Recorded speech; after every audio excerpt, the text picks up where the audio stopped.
Hey, you mentioned Masvidal in there, and I do kind of wonder, like, what do you think is next for him? He had said prior to the fight that he's interested in fighting Diaz again. Now he's also said though that he got that taste of a title fight and he wants it again. He wants to get back to a championship. So, do you have interest in a rematch with Nate Diaz? And if not, you know, where would you like? What do you think? I don't think you do an immediate rematch. We got to see how some of these fights play out and see what's next for him. I mean, he's talking about fighting again after next year. So, you know, still a long ways away, and a lot of things can change in that division in the next, 6 to 8 months. Yeah.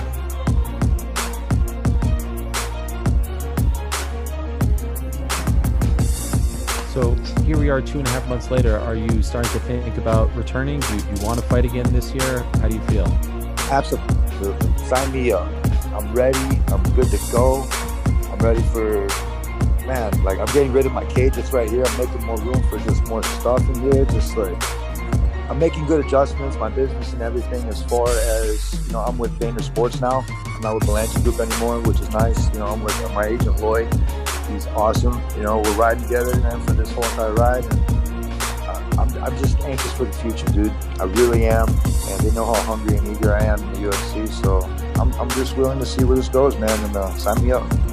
Has the UFC offered you anyone yet? I don't know, man. We'll see, dude. I got to get off the phone with you and talk to Lloyd, man. So I got to go to the Performance Institute and start getting my strength and conditioning up. So you might see me in Vegas a little bit more. Could I ask, do you have a preference? Who's next? You know who I want. Give me the rematch, or give me a rematch, or give me the winner of Khabib and Gaethje. Rematch with who?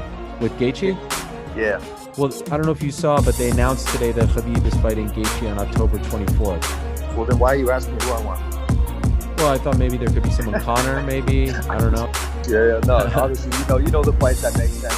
Those are the ones I want to fight. Those are the top quality fights that we want to see. I don't want to waste any fights. I mean, like, I don't call them wasted fights. But, like, to me and my value and where I've come up to and what I believe what the fans deserve are good fights. You don't have to call them super fights or anything else like that. But, dude, like, you already know. I don't want to go in there and fight a tomato can, and not anybody in the UFC is a tomato can, by the way, not one. So, I mean, fans and everybody else, it's easy to be in the back seat or on the couch and say a lot of stuff, but have some respect for my fellow UFC fighters. Don't call them tomato cans. Can I tell you the two that I think make most sense for you, or that are the biggest for you? What's up? Connor or Dustin Poirier, who's looked good as of late. What do you think of those two? They're both decent fighters, man. I mean, they're both good. I mean, we're all elite in top 5 for a reason. I can't in that one. So as far as fights go, Connor wants to fight. I'm down for that. Love to fight a southpaw. I did really well. Knocked out Aaron Riley's jaw on that one on accident. So I mean, when it comes down to me fighting stand up, you got to remember when I fought Edson Barboza. You know what I mean? Like, it's a lot different. This mix and matching kind of like that, if it does happen again, cool, man. I'm already used to it. Doesn't matter, opponent switches, COVID, anything else wants to pop up, let's go, we're used to it now. You want to give me Connor, you give me Connor. You want to give me Poirier, we'll make it happen, then we'll fight, and we'll fight for the winner of the Gaethje fight.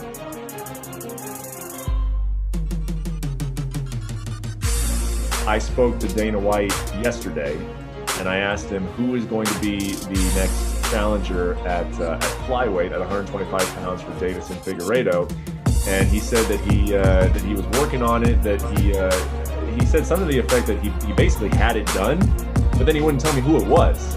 So then I asked him, is it Cody Garbrandt though? Because Cody has put it out there that he wants to drop down, and I think a lot of people would be excited to see that. And he said anything is possible. So now I'll ask you: Are you the number one contender at 125 pounds? As far as I know, I know I have a contract in hand. We're kind of trying to wait on that with Ali and Dana and Sean and Nick. So, I've actually been vocal about going to 25 for quite some time now. We spoke about it in the past before the Sun South fight, and I feel like it's great. I'm able to do it now, early still in my career. I just turned 29. I'm able to go down to 25. Challenge and win that title there, and then go back up to 135 pounds and compete with the best of them there. So I feel like at a time of my life and my career, it's very critical for me to make this transition into flyweight and bantamweight.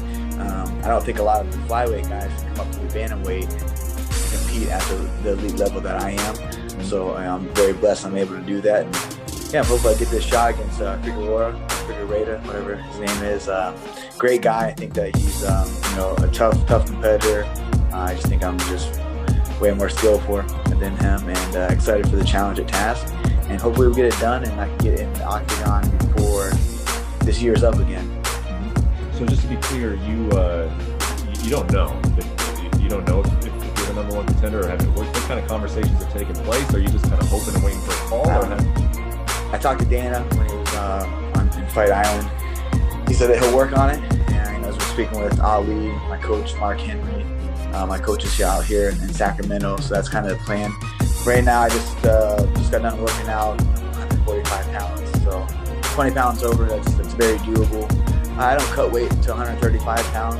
I watch my weight the week of the fight, and so it's a lot of these guys are cutting to flyweight, walk around this weight. So it's the same. I can be very dangerous there and at 135 pounds.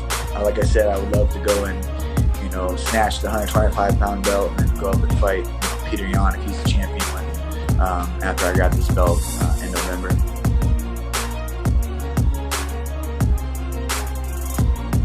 I'm not messing with Khabib, man. His dad died, and Khabib is doing his thing. When Khabib's ready, Khabib will let me know.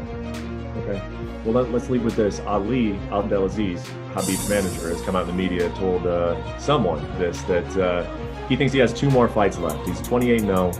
He believes Khabib will retire 30-0. That was his father's plan for him. So if you are Khabib Nurmagomedov's promoter, Dana White, he's got 2 fights left. If that is the case, what do you want to do with those 2 fights with Khabib? I don't know. Obviously, he's got this Gaethje fight.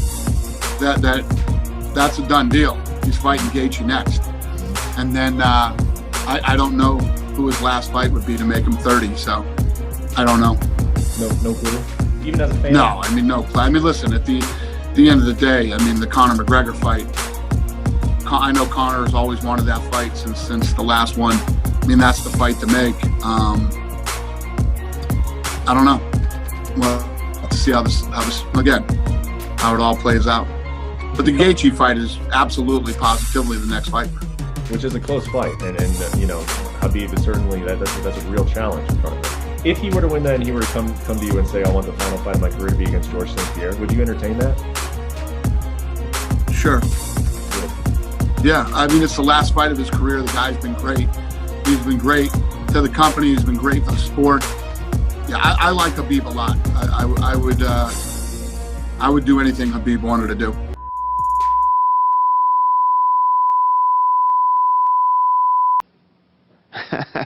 I don't give a